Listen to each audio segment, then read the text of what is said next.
太妃，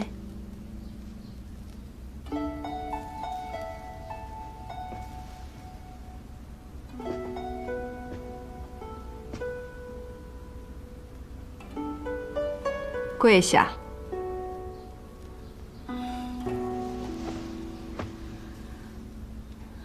你也不问问，我为何罚你跪祠堂？您是绵堂未来的母亲，母亲教训规矩，天经地义，绵堂心悦诚服。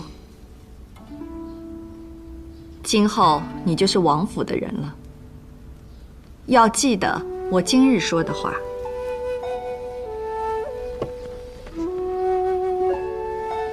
这是我淮阳王府的传世之宝，历代王妃都曾戴过它，多少名门闺秀都对它求而不得。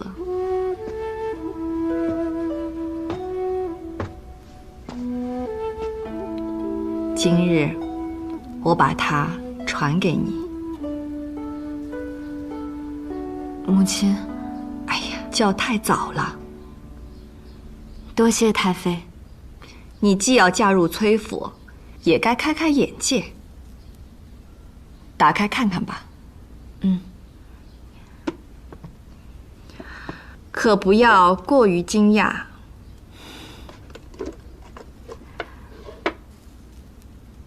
怎样？这钗子看着很古朴，到底是年岁深远的东西。你呀，还是眼界太浅。莫要，关门，熄灯。是。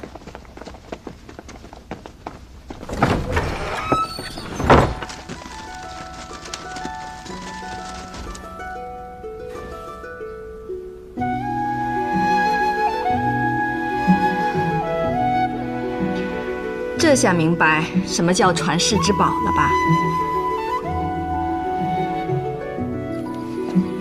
夜明珠钗，老身也没想到，太妃竟然这么痛快的就给了。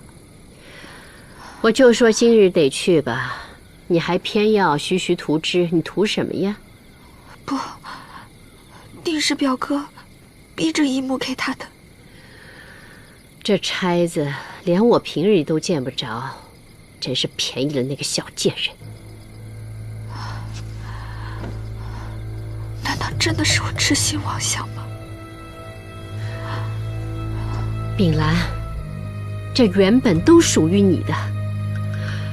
我辛辛苦苦把你培育成人，带你看的每一本书，教你说的每一句话，都是按照王妃的规矩。凭什么突然来了这样一个外室，夺走了你的前程？可眼下大局已定，我又能如何呀？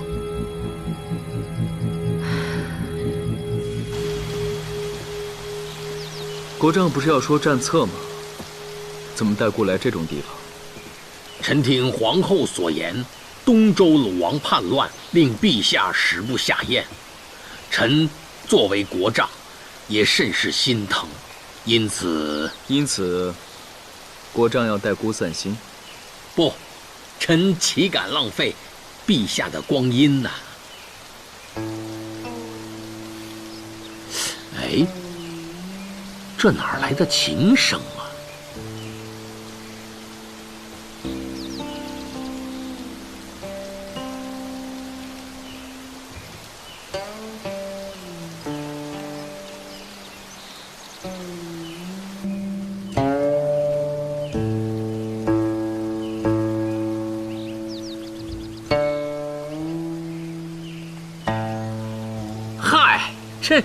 这丫头，哎呀，陛下息怒啊！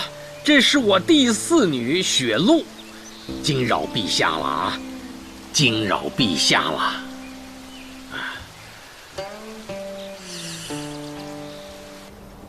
哎，都仔细点啊，抬高点。启禀皇后娘娘，东西都搬进来了。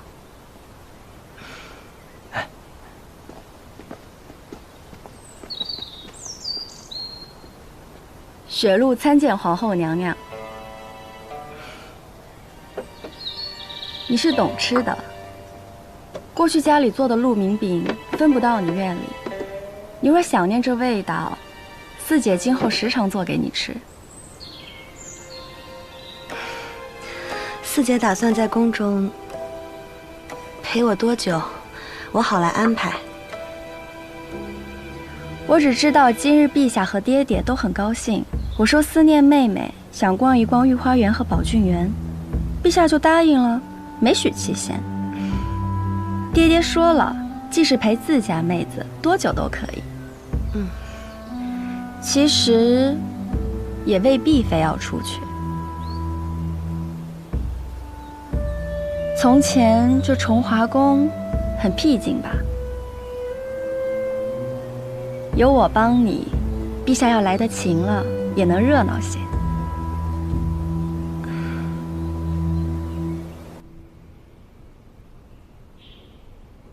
如何？的确是难得一见的佳品，就是沾染了些药味。药味？若我没猜错的话，你此时风尘仆仆地赶回来，是为了带你的新词去参加此次的御贡遴选吧？今年不同往年，改天换地了，灵泉镇的词商们都在加急筹备着。与他们相争，非我本意。我参加遴选，只是想得到我父亲的重视，能让他老人家打心底里认可我，这一切便值了。若我说，贺家此次必输呢？我深知陛下不喜灵泉青瓷的精致繁复，御贡品类的更迭是迟早的事，何况今年户部的官员已亲至灵泉镇，其意不言而喻。若灵泉青瓷失了御贡资格，那贺家身为皇商的数代基业也会因此动摇。还好，我真迹有可供参选的黑台青瓷。这些都是你辛苦打拼得来的，拱手相让，舍得吗？我终归姓贺，总不能赶在家族遇困、商会受创的紧要关头上和他们相争吧。你愿不计前嫌地帮衬你父兄，这般重情重义，我这个外人都会被打动。但你的父兄可会成情，记着你的好。他们从前把你的付出看作理所应当，欺你身为女子不予重视。若此番能够有所改变，倒也不失为一桩好事。可若你的父兄仍不思悔改，乃至变本加厉，我希望那时你多为自己想想。身为女子，无论何时，自己所拥有的，方是安身立命之本。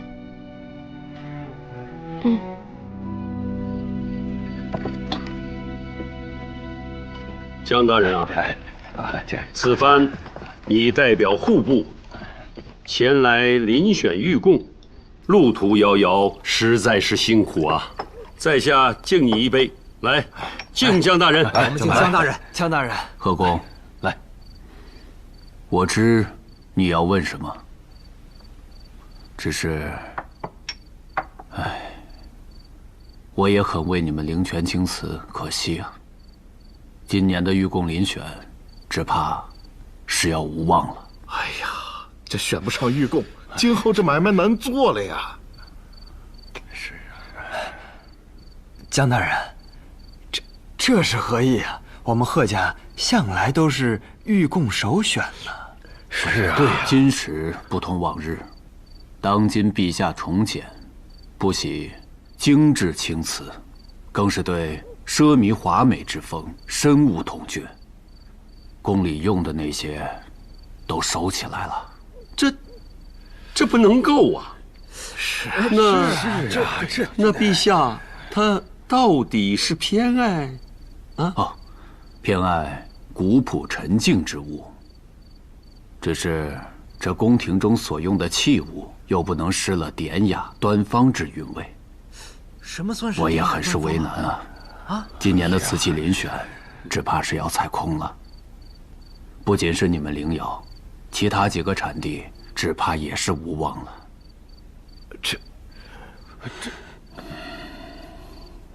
哎呀，是啊，如何是好啊？这以后就麻烦了。江大人好久不见，小女贺真向您问安。贺家三娘子安。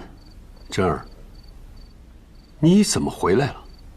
你这个丫头，你！我从窑上回来的，新窑的黑胎青瓷烧制成了，就紧赶慢赶回镇上给江大人过目。黑胎青瓷。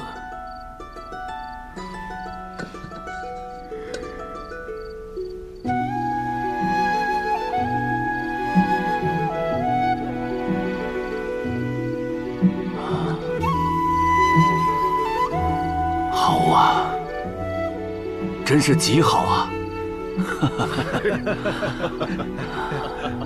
极好啊！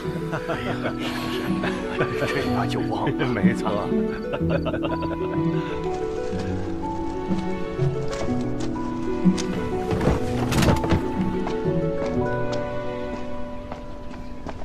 侯爷，侯爷，您终于回府上了。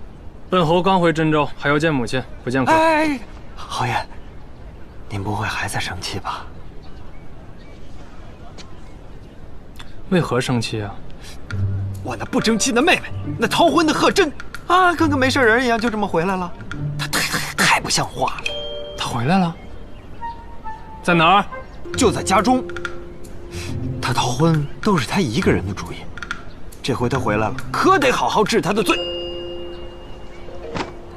带路。哎。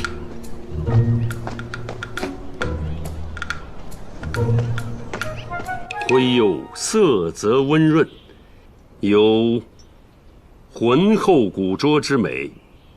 这每件器具足以代表我贺家的水准。真儿，父亲，父亲就原谅你这次不辞而别。你不辞而别事儿小，可敢逃侯爷的婚事，看侯爷怎么容你。侯爷，侯爷。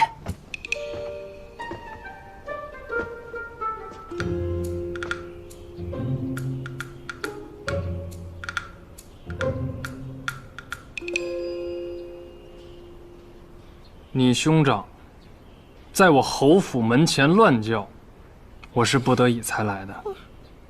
你不会怪我吧？贺公，令郎口中的婚约，当初是怎样一桩赖事，您心里应该清楚吧？贺娘子，清白如许，她的为人，跟她做的瓷器一样，至善至真。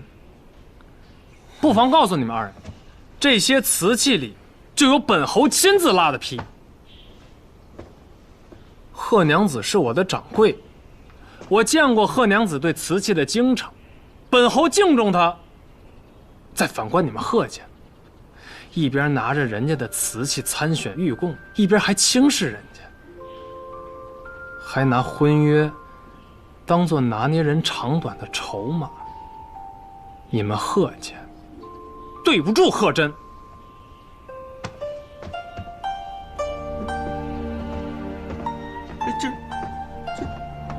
哎呦，哎，爹，英七娃，你的伙计不光能干活，还能护主。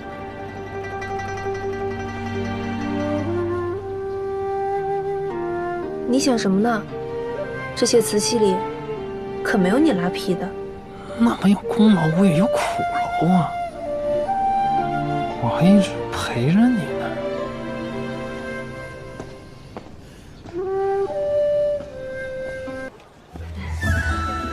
今年的花开得比往年都好。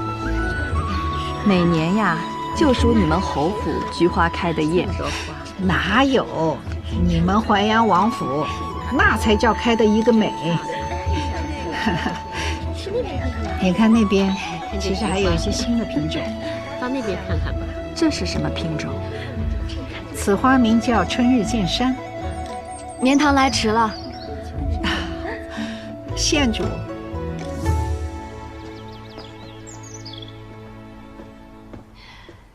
恭贺太夫人芳尘，绵堂今日来迟了，还望夫人莫要怪罪。生分了，县主今日能来，我真是太高兴了。绵堂见过太妃，见过莲夫人、莲娘子。哟，这县主头上的珠钗似玉非玉的，也不是什么翡翠，莫非是夜明珠？夜明珠，就有金丹那么大。苏文崔府有一只传世的夜明珠钗，便是这个宝物了。早已不是什么时兴的款式，也算不得宝物。在家里放久了，怕蒙灰，绵堂戴着又好看，就随便让它簪一簪。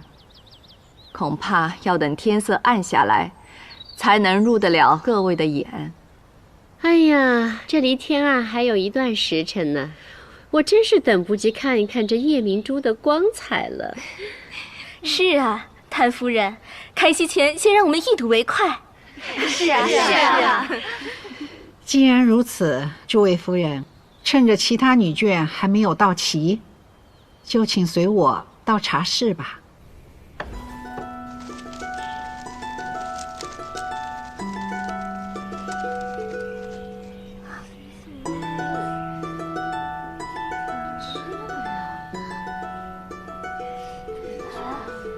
怎么会？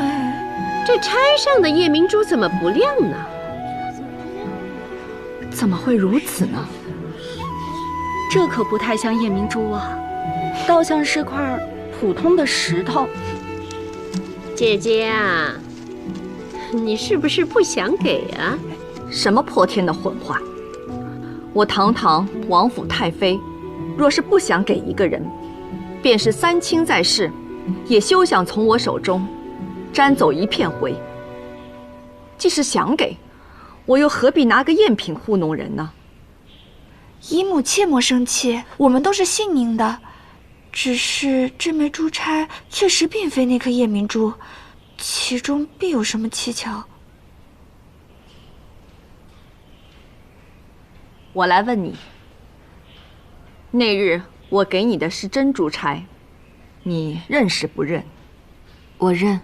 好，既是认，那你来解释解释，为何这只珠钗成了假的？可是你调换了。是。为何？这是怎么回事？绵堂之所以换掉珠钗，都是为了太妃着想。这是何意啊？太妃常年奉甘露于祠堂，对祖宗最是敬重。这根珠钗按照祖制，是行过6礼之后才能给心腹。而太妃太过慈悲，又真心回护我，怕我出身新廷，引人构碎，这才将这根钗子提前赐予我，让我穿戴于人前。绵堂想全了这份心意，更不忍太妃为了我破了王府的规戒。一朝忤逆，绵堂不孝婆母；一朝顺从，则太妃不孝宗族。绵堂实在左右为艰，这才想到了一个笨办法，在行6礼之前，先戴普通珠钗，以求两全。不想今日在诸位夫人面前闹了笑话，绵堂实在有罪，还请太妃责罚。照你这么说，那枚珍珠钗没有丢？自然没丢。县主起来吧，全权之心应该夸奖，哪能罚呀？多谢太夫人、太妃宽仁。那既然珍珠钗没丢，不如把宝物请出来。一则为县主误会缠身，最是需要证明清白的；二则我们这些人胃口都被吊了1日了，是真想亲眼一睹这夜明珠的芳泽呀！是啊。这，秉兰，这就是你不懂规矩了。这珠钗怎么请得出来呢？要看也得去王府才行啊！哎，大家说是不是啊？是啊。太妃，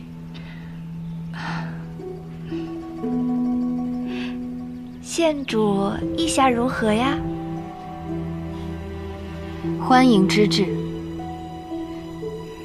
每年这个时候啊，都是最好看的时候。这些花都是稀有的品种，我看还是您。连大人遇到一桩劫案，事关王府。怎么了？啊，姐姐，寒山他遇到一桩劫案，事关王府的。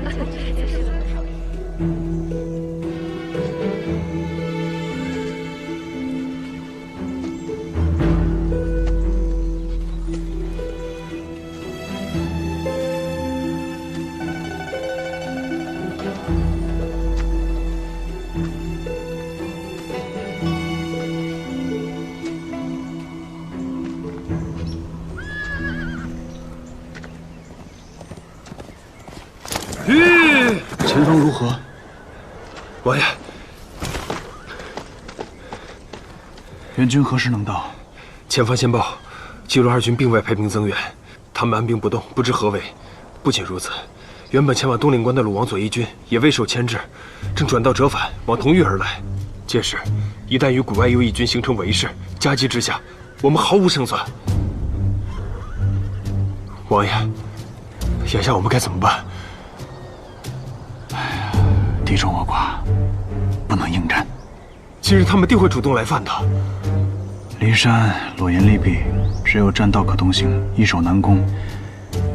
现下只能撤至骊山，根据地形防守，再想办法突围。传令下去，全军撤至骊山。是。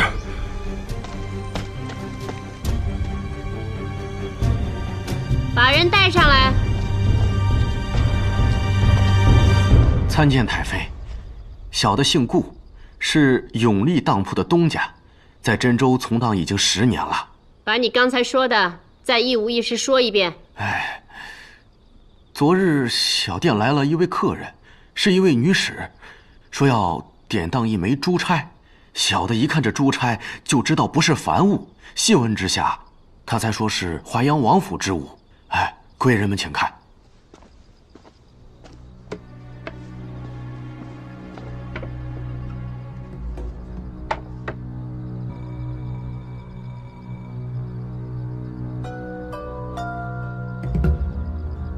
莫非这才是真的夜明珠钗？那女使是如何说的？小的再三询问之下，她也只是说是她主人的所有物，召集典当。旁的小的就没敢多问。主人所有之物，那岂不是县主吗？把怀桑县主叫来。东西就在屋里，你们在这儿等我一下。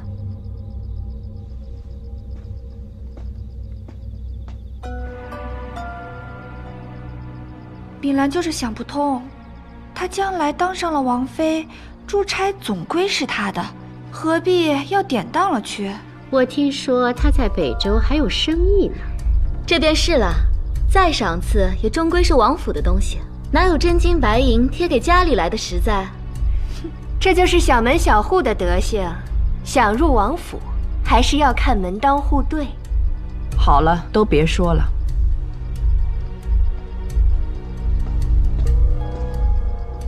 莲堂去换了身衣裳，让诸位久等了。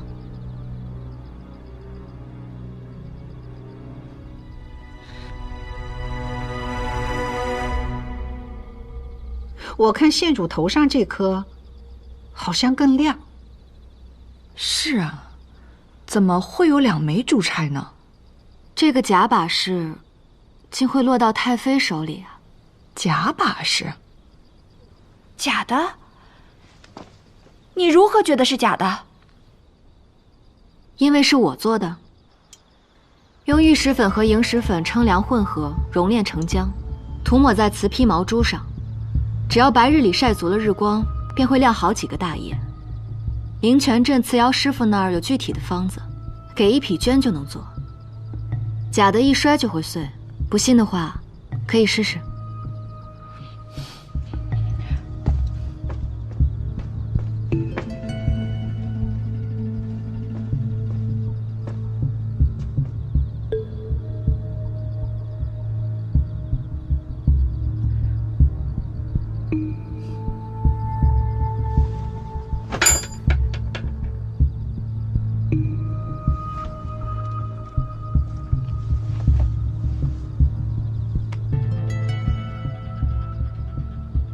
瓷的，把人带上来。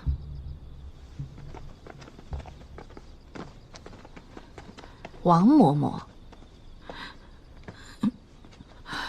这位王嬷嬷多次窥探我庄帘所在，我便有了提防，提早做好了赝品，以防生变。果然，她趁我装睡时取走了珠钗。我派王爷的影卫暗中盯着她。说来也奇怪。这位宫里出来的教习嬷嬷，除了王府和自家宅子，还去过其他许多地方。小心！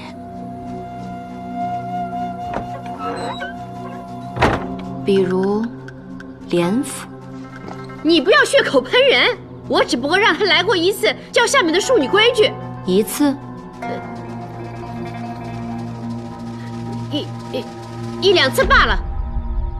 怎么了？这王府能请得，连府请不得吗？连夫人，您别激动啊，我又没说什么。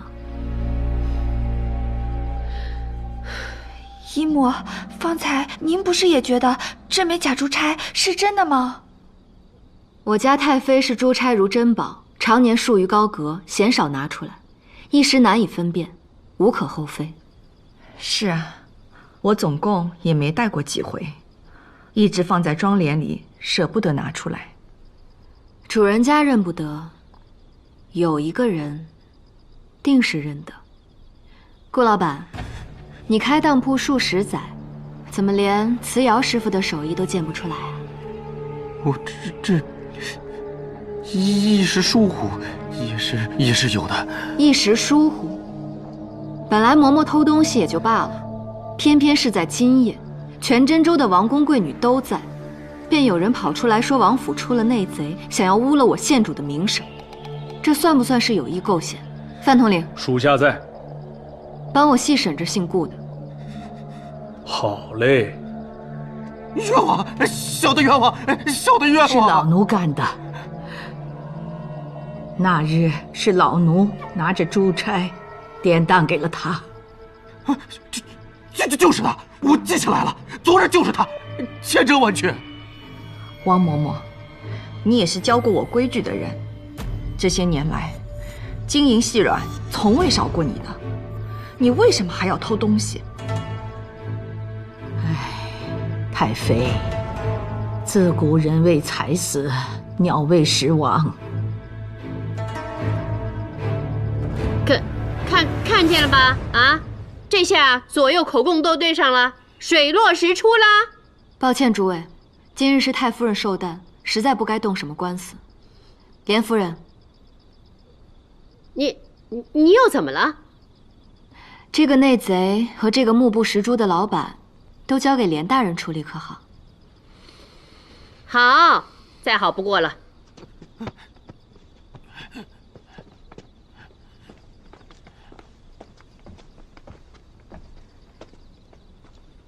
县主，你受委屈了。你可知错？县主，这是何意啊？